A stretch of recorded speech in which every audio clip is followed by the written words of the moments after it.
Bloomberg Audio Studios. Podcasts, radio, news. The story of the UK is an economy that has got real momentum. What is broken can be repaired. What is ruined can be rebuilt. UK inflation is becoming much more homegrown. We have huge potential as an economy in the UK. This is a time to tell Israel there is a path to peace. Our plan for the British economy is working, but the work is not done. You're listening to Bloomberg UK Politics. I'm Yuan Potts. And I'm Stephen Carroll. Welcome to the programme. Prime Minister's Questions is back today for the first time in almost a month, actually, after the Easter recess. Of course, recess in Parliament, but there's been plenty else going on outside of Westminster. Yeah, plenty of news, political and economic. Inflation has fallen to 3.2% in the year to March, down from 3.4% previously. I'm sure the PM will be keen to trumpet that as a win, but it should be said the markets are taking today's inflation drop as bad news because it was a smaller decline than expecting. And they've been repricing when we might get our first interest rate cut, which of course is something that the Chancellor has been desperately waiting for. Yeah, and indeed, we're going to bring you our interview with Jeremy Hunt a little bit later in the programme. And he's been talking about this question of waiting for the first interest rate cut and what that might do to how voters are thinking. I wonder why that could be relevant perhaps later in the year as well. So we'll dig into some of the hints that Jeremy Hunt was dropping in his interview with Bloomberg a little bit later as well. But that's not the only subject that we'll be watching out for. Of course, I'm sure the Prime Minister, as you say, will be keen to praise the fact that inflation is still moving downwards. We'll also be watching out for, of course, the latest on the foreign affairs front as well. The Foreign Secretary David Cameron is in Israel. He said that it's clear the government there plans to respond to Iran's attack on Israel at the weekend. So we'll be listening out to that too. Let's go to the Houses of Parliament and Keir Starmer. Mr. Speaker, I'm privileged to be the proud owner of a copy of the former Prime Minister's new book. It's a rare, unsigned copy. It's the only unsigned copy. It's quite the read.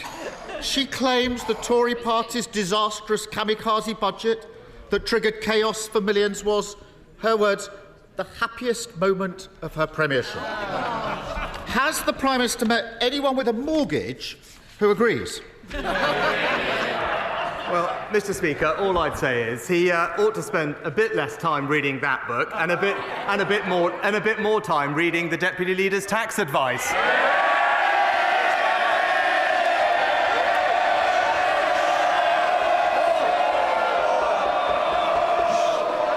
I think we'll have less talking.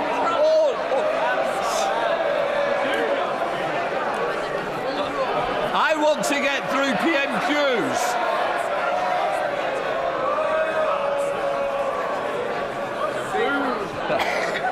Keir Starmer. Mr. Speaker, we've got a billionaire Prime Minister and a billionaire Prime Minister, both of whose families have used schemes to avoid millions of pounds of tax, smearing a working-class woman.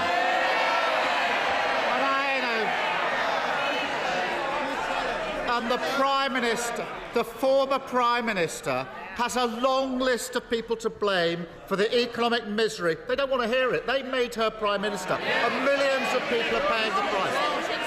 She's got a long list of people to blame. She blames the Governor of the Bank of England, the Treasury, the Office for Budget Responsibility. The American President is blamed at one point. We even learned that the poor old lettuce was part of the deep state.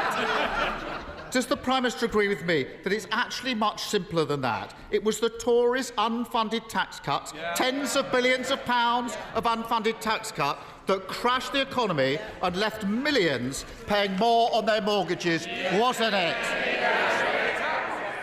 Mr. Speaker, everyone knows that 2 years ago I wasn't afraid to repeatedly warn about what her economic policies would lead to, even if it wasn't what people wanted to hear at the time. Mr. Speaker, I was right then, but I'm also right now when I say that his economic policies would be a disaster for Britain. He would send inflation up, mortgages up and taxes up, and working people would pay the price. appreciate the Prime Minister having the stomach to say it out loud, but everyone knows it's the Tory party's obsession with wild, unfunded tax cuts that crashed the economy. We know it, he knows it, they know it, and the whole country is living it. So when is he finally going to learn the lesson from his predecessor's mistakes and explain where the money is coming from for his own completely unfunded £46 billion promise to scrap national insurance? Mr. Speaker, when my predecessor was running for leader, to use his words, I did have the stomach to argue out loud about her economic policies, had the conviction to say that they were wrong. But not once, but twice, he tried to make his predecessor Prime Minister. Despite him opposing NATO and Trident, ignoring anti-Semitism and siding with our enemies. It's clear what he did. He put his own interests ahead of Britain's. I think actually when he was running for Prime Minister, for leader, he was explaining how he's funneling money from poor areas to pay it into richer areas. We know what his record is. I notice he's not denying the £46 billion promise to scrap the national insurance, but he's refusing to say where the money will come from. And we've been trying for months to get to the bottom of this. So now's his chance. No more spin, no more waffle, no more diversion. I know that'll be difficult. He can either, Mr. Speaker, this is the choice, he can either cut state pension or the NHS that national insurance funds, that's route one, or he can put up income tax. Which one is it? Prime Minister. Mr. Speaker, we've just cut taxes by £900 for a typical worker. We've delivered the biggest tax cut for businesses since the 1980s. But while we're cutting taxes, Labour is already putting them up. In Wales, putting up taxes right now for small businesses. In Birmingham, putting up council tax by 21%. And in London, his mayor has put up taxes by 70%, Mr. Speaker. And this is just a glimpse of what they'd do if they got in power. A few weeks ago, he finally admitted it to The Sun. What would he say he would do? I quote, he said, "We would put up taxes." It's always the same, Mr. Speaker. Higher taxes and working people paying the price. No single politician has ever put tax up more times than he has. But Mr. Speaker, just hang on, because he was given the chance. He was just given the chance to rule out cutting the NHS or state pensions to pay for scrapping national insurance. No, I was a lawyer long enough to know when someone's avoiding the question. So I'm going to give him another chance. Will he now rule out cuts the NHS, cuts the state pension, or putting up taxes to pay for his unfunded £46 billion promise to scrap national insurance? Which is it? Mr. Speaker, I make absolutely no apology about wanting to end the unfairness of the double taxation on work, Mr. Speaker. The NHS is receiving record funding under this Conservative government. Pensioners have just received a £900 increase under this government. But if he wants to talk about tax, let's have a look at what Labour's brand newly appointed tax advisor has to say. This advisor thinks that supporting pensioners is a complete disgrace, Mr. Speaker. He believes their free TV licences are ridiculous. And if it wasn't bad enough, this advisor has called for increases in income tax, in national insurance and VAT. It all makes sense now. That's who the Shadow Chancellor's been copying and pasting from. So this is genuinely extraordinary. Two chances to rule out, Mr. Speaker, two chances to rule out cuts to state pension, cuts to the NHS, or income tax rises to fund his promise to abolish national insurance. Order. Mr. Holden, I want you to set a good example, not a bad one. Keir Starmer. Mr. Speaker, this really matters. He's had two chances to rule out these cuts to NHS, cuts to tax or pensions or tax rise. This matters to millions of people watching who want to know what's going to happen to their NHS and pensions. It really does matter to millions of people who are watching. So I'll be really generous now and give him one last chance. Very simple, very clear. Is his £46 billion promise to abolish national insurance being paid for by cuts to the NHS, cuts to the state pension, or yet another Tory tax rise? Mr. Speaker, he's really got to keep up, Mr. Speaker, right?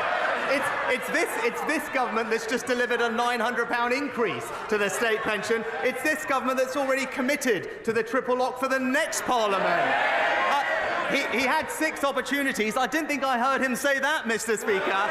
And when it comes to the NHS, you'd much rather be treated in Conservative-run NHS in England, not the Labour-run NHS in Wales, Mr. Speaker.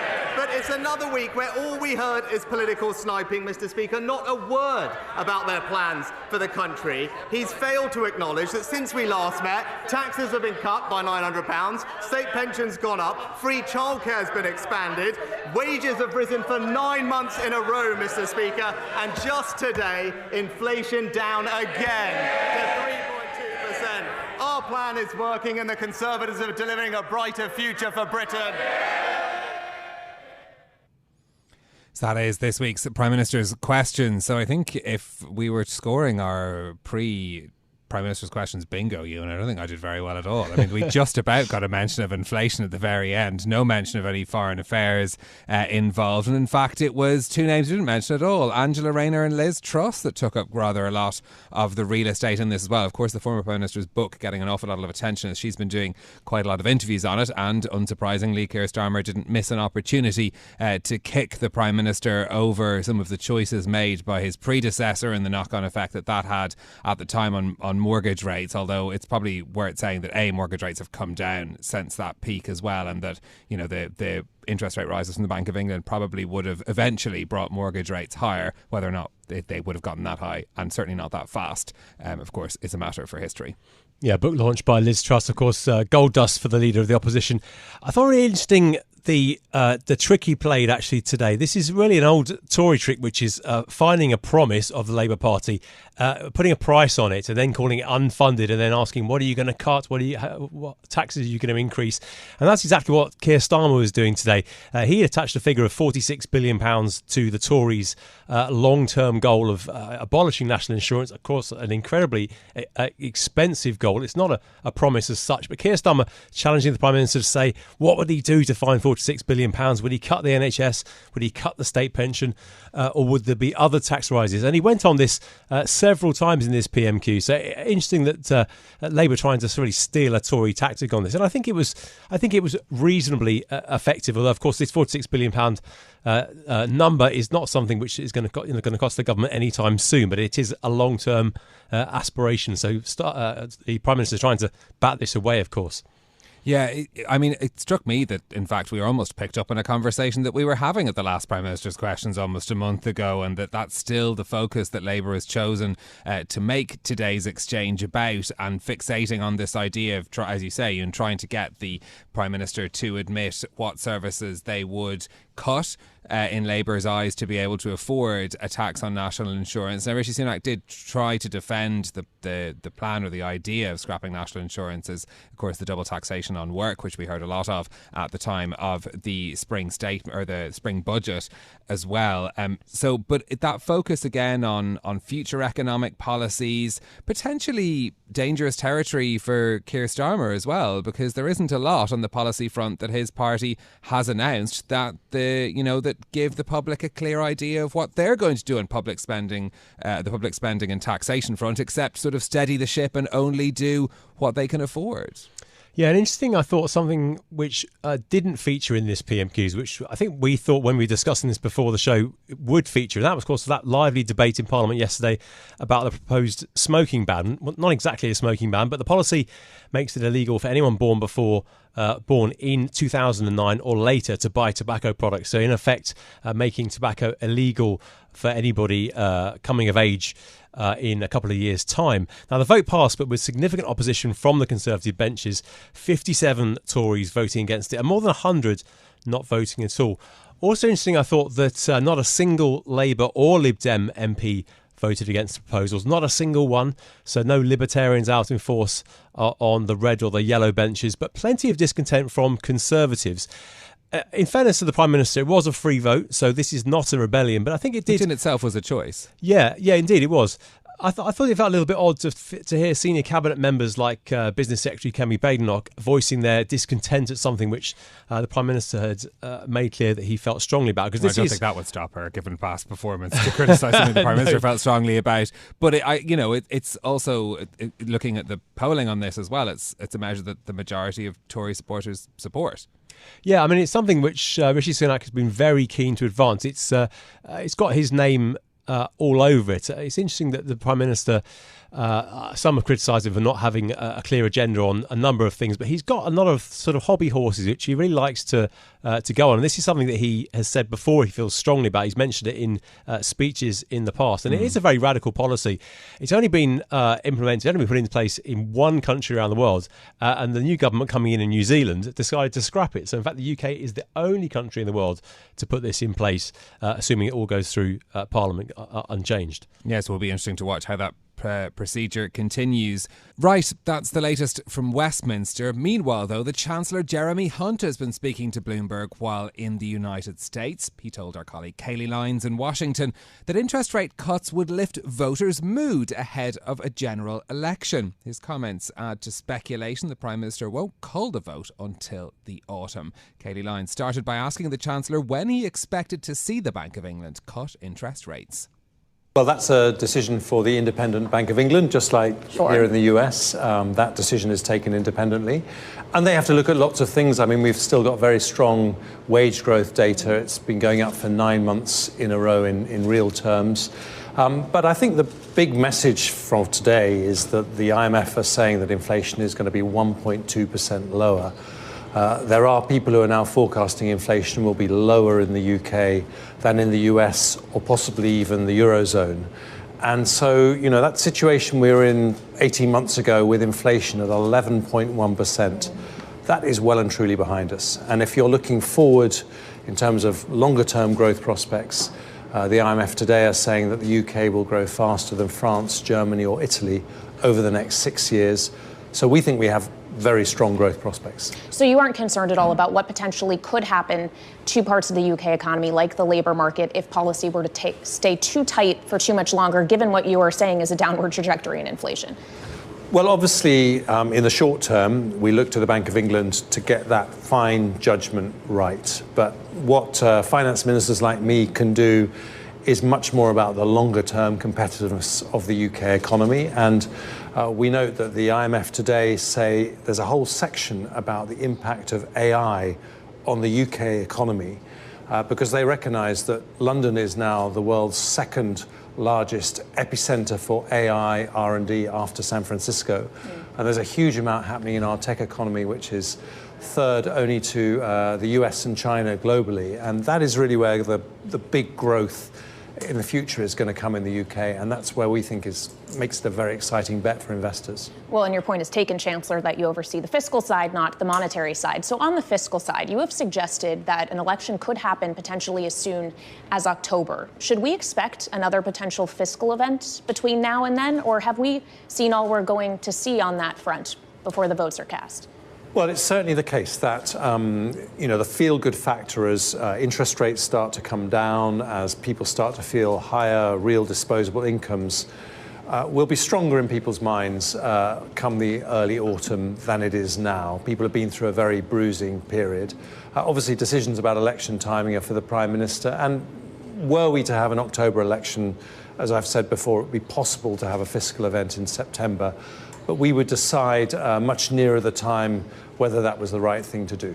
Well, of course, you've already delivered a lot fiscally in terms of tax cuts, including personal tax cuts. And yet, when you look at polls, obviously the Conservative Party is still running significantly behind Labour, I believe by roughly 20 points. What else may need to be done on that front to convince UK voters to keep the Conservatives in power? What would you consider doing? Well, I'd be very cautious about looking at those polls because, first of all, as we can see from the challenges facing incumbent governments, not just in the UK, but in the US and Germany, France, the electorate have been through a really difficult period with an energy shock, with high inflation, with a pandemic. But when it comes to a general election, it's a choice about the future. It's not a referendum on how you feel right now. And that becomes a very different decision in people's minds. And we know in the UK that around a fifth of voters have not yet made up their mind who they're going to vote for. So we think there's all to play for. And what we're seeing now is much more positive data beginning to come through. Very good prospects for the UK going forward, as confirmed by the IMF today.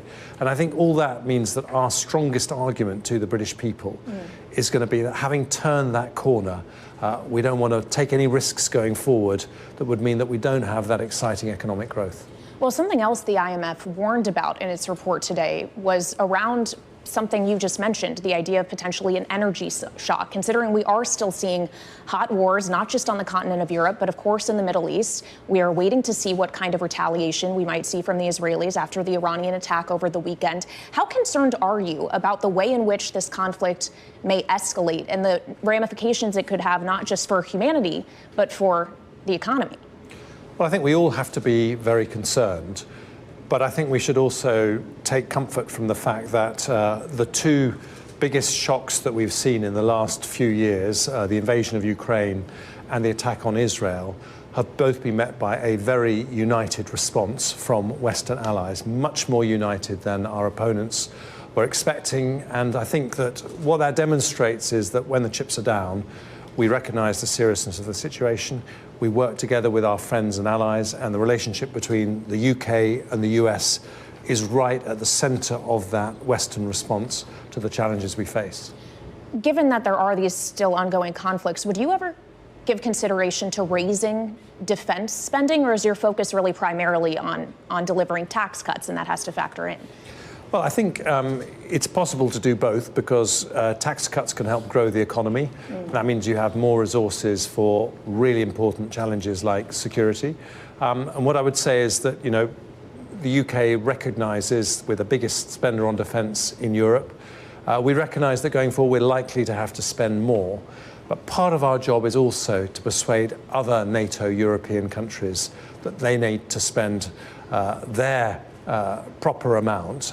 We can't just depend on the United States to defend Europe. We need to play our part. Well, we've heard certainly a great deal of that messaging in the U.S. as well, where there has been a evolving conversation as for funding for Ukraine. Certainly on Capitol Hill in Washington, it does seem that there will be a legislative effort now that could hit the floor this week that involves repo, the idea of taking seized Russian assets and using that to fund Ukraine's war effort. That's something the U.S. would like to pursue. Would you like to see the UK pursue that? Would you ask your colleagues that you were going to see at the IMF World Bank meetings down in Washington this week to congregate around that idea? Well, I think it's a very intriguing proposal. I'll be meeting Secretary Yellen in the next couple of days, and I'll certainly be talking to her about it and getting some more detail on that.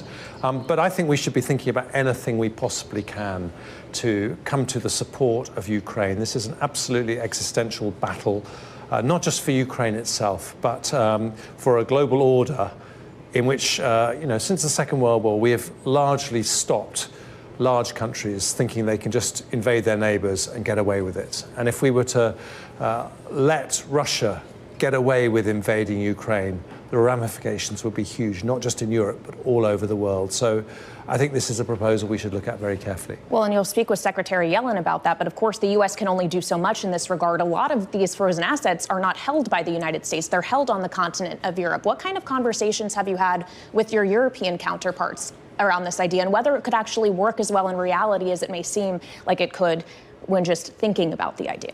Well, Kayleigh, that is the point, isn't it? Everyone has to do their bit. And the US has taken the lead in terms of the military support for Ukraine. The UK has taken the lead in Europe. But countries like France and Germany have also given tremendous economic support to Ukraine. Everyone has to do their bit. So on this particular issue, there is a particular role for EU countries, but we'll be having a very open discussion. One thing I can assure you is that the G7 countries, the leading democracies in the world, are absolutely united in our support for Ukraine. So that was the Chancellor, Jeremy Hunt, speaking to Bloomberg's Kayleigh Lyons in Washington. He's there for the IMF and World Bank spring meetings, of course, covering lots of different matters from the economic to the geopolitical.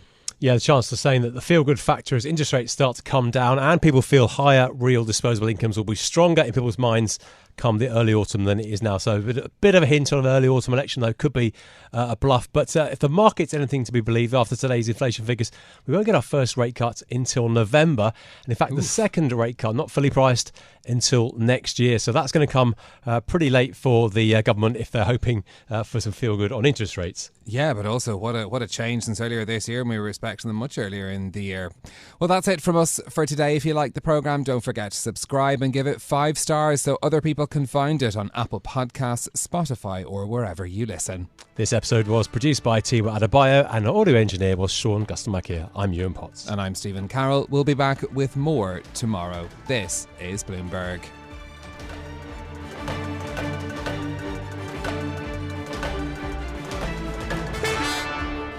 Bloomberg UK Politics. Listen weekdays at noon on DAB Digital Radio in London.